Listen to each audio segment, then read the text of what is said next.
गिबियावनो बर' खौरांनि नायगिरि नोंथांमोनखौ बरायना लाग्रोबाय। दिनै आं नैबे समाव दंफैयो धेमाजि जिल्लानि सिङाव थानाय सिमेन्टसापरि सानजारि नोगोर। बे सानजारि नोगोर हालामनिनो 1 नं मनपुर गामियाव दङ। बे मनपुर गामियाव दिनै मोनसे मेहेरगोनां हाबाफारि लादों। बे हाबाफारियानो जाहैबाय सनमिलन लाहारि फोरनि बा लाहारि न'खरनि गंसे न'खर बा गंसे फेमिलि बिथांमोना बे फोरबोखौ खुंदों एबा 2 बोसोर जाबाय बिथांमोना बे खुंनायखौ। दा बिथांमोना मानि थाखाय खुंदों, बिथांमोना मा थांखि लाना खुंदों आरो दिनैसिम बे फोरबोखौ खुंनानै बिथांमोना मा लाब जादों बिथांमोननिफ्राय मिथिनो नाजागोन। गिबियावनो आङो बर' खौरांनि जानानै गासैखौबो बरायना लाग्रोबाय। खुलुमबाय। गिबियावनो दिनैनि जा खुंगा नैथि लाहारि फोलेरनि जुथुमा, बे जुथुमानि सायाव नोंथाङा मा बुंनो सानदों आरो दिनै बे हाबाफारिनि गुबै थांखिया मा?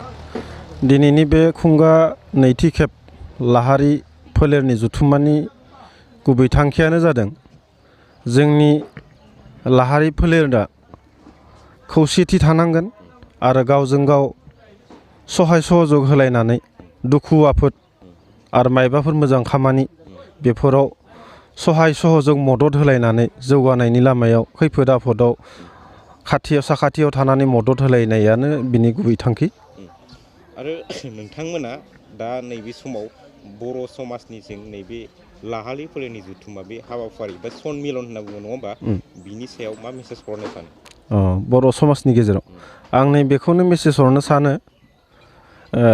जों जेरैहाय दिनै नुनो मोनो जे गुबुन गुबुन हारिफोरनि गेजेराव गाव गावजों मदद होलायनानै, जायखौ असमियाव मोनसे राव दङ सहस्रনৰ नाव बा मेरिय बाव, थारमाने गोबां मानसिनि नावखौ बोरि लामाजोंबो जावलांनो हायोनो।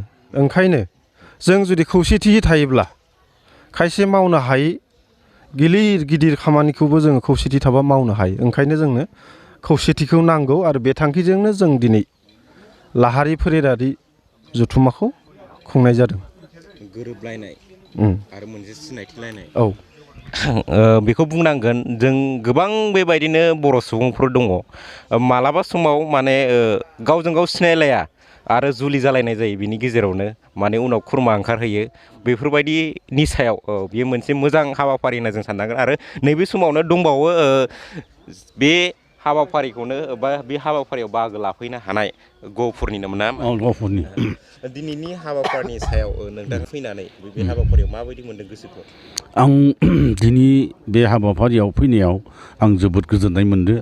मानो गोजोननाय मोनदों? फिसा फिसौफोरा बयबो लैहोर लैहोर खौसे जानानै हेफाजाब होफैदो जों हांख्रायहरनायाव। बिनिखायनो आं जोबोद गोजोननाय मोनदों।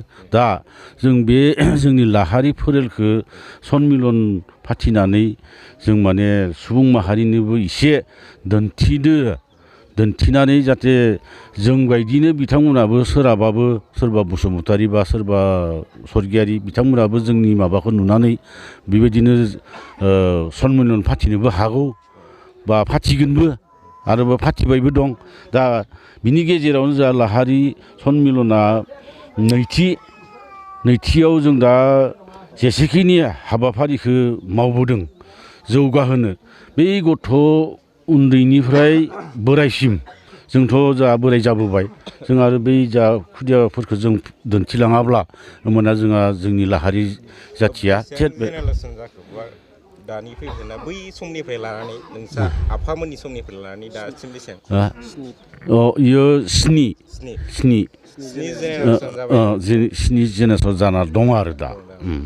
ओमफ्राय नैबे दिनैनि जा हाबाफारि नोंथांमोना लाबाय, बे हाबाफारिखौ बर' समाजाव नङा होमबा, बर' समाजाव मोनसे जोङो नुनो मोनो जे जोंनि बर'फ्रा बेबायदिनो माने गोबां गोजान गोजान बबेबा जायगायाव रायजो जाहैना दङ, बिथांमोना सिनायथि लाया। बे मोनसे मोजां मोनसे हाबाफारि होननानै नों सानो नामा? बे मोनसे हाबाफारिया मोजां। मानो होनबा गुबुन गुबुन जायगायाव थानानै गुबुन गुबुन माबाखौ किसुमाना न'खरनि जिथु जेनेरेसन दं बेफोरखौ बावगारलांजोबो। बिनिखायनो बे खौसेथि जानाया बा सनमिलन फाथिनाया जोबोद मोजांनि खोथा। आं बिनिखायनो जों माने लाहारिया फाथिनाय जादों आरो।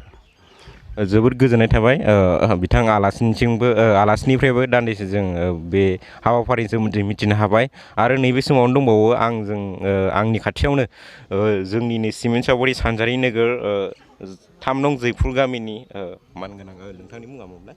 रन्जन लाहारि। दिनैनि जा लाहारिफोरनि जथुमा टाउननि 1 नं मनफ्राव लादों नोंथांमोना बे हाबाफारिखौ खै बोसोर जाखो खुंनाया? नैथि खेब जाबाय। दिनैनि हाबाफारिनि सायाव नोंथांमोना फैबाय थानाय लाहारि फोलेरनि जा फैबाय थानाय जाखांफुनाय लाइमोनफोरनिसिम बिथांमोननिसिम मा मेसेज होनो सानो? बिथांमोननिसिमथ' आङो जों दिनै गुन गोनां सोलोंथाइखौ जोंनि बे फिसाफोरनि सायाव आङो बेखौ मेसेज होनो लुगैयो। मानो होनबा बिसोरखौ जों दिनै बिबुंथिनि गेजेरजों बेखौनो जों फोरमायबोबाय दं खनले सिगाङावनो जोङो जौगानोब्ला गासैबो बिथिङावनो जोङो गुन गोनां सोलोंथाइखौ जों लाग्रोनांगोन होनना जोंनि फिसाफोरखौ जोङो मिथिनाय जादों आरो नैबे जों खुंथाइ जों लानायाव बेखौनो जों गासै आंनि फिसा नोंनि फिसा जोंहानि बे लाहारि बंस'नि गासै फिसाफोरखौ गथ'फोरखौ ज' खालामनानै जों बेखौनो बुजायदों आरो लोगोसे जोंनि बिहामजोफोर जोंनि आदै मादै आयं गासैखौबो जों जमा बुथुमनानै जोङो बेखौनो मानसिया गोजोनखौ बबेयाव मोनगोन आरो जों गोजोन न'खर दानोबा जों मा गियान सोलोंनांगोन, जों बिमा बिफाया मा जोङो आखु देखायनांगोन, फिसाफोरखौ जों मा बोसोन होनांगोन, बेफोरनि सोमोन्दै जोङो अनेक जों बे जथुम्मायाव जों दावगालांगोन होननानै जों बेखौ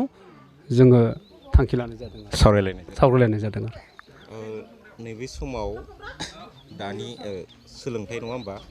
सोलोंथायाव बर' समाजा बा बर'आ दासिमबो एसेबां मानि दावगायाखै। दावगायैनि जाहोनाव माखासे जा निसा जुक्त जानाय लोंनाय बेजोंबो गोबां गोदोसोनानै दं। बे निसानि सायाव नोंथाङा मा बुंनो सानो? बे निसानि सायावथ' आङो गथ'फोरखौ बुंनाय जादों जुदिनाखि जिउआव मानसिया बिमा बिफानि सायाव बुंनो थाङोब्ला 25 बोसोरसिम बिमा बिफाया रिक्सा लायो गथ'फोरखौ, बेनि उनाव गाव जुदि गावनि मावनो दांनो हानायजों गावनि रोंनायजों अनेक खामायनो हायो। गाव जिउआव थांखि लानांगोन जे जिउआव आङो माबा मोनसे फरायनानै आङो साकरि लालांनानै आं जिउखौ खुंगोन। हय आङो फरायनायखौ हायासै, फरायनानै आं साख्रि लानो हायासै, जानांगोन आं मोनसे बिजनेसजों आङो मोनसे न'खरखौ आं मोजां गेरेमसा आङो खुंलांगोन थांखि बेबायदि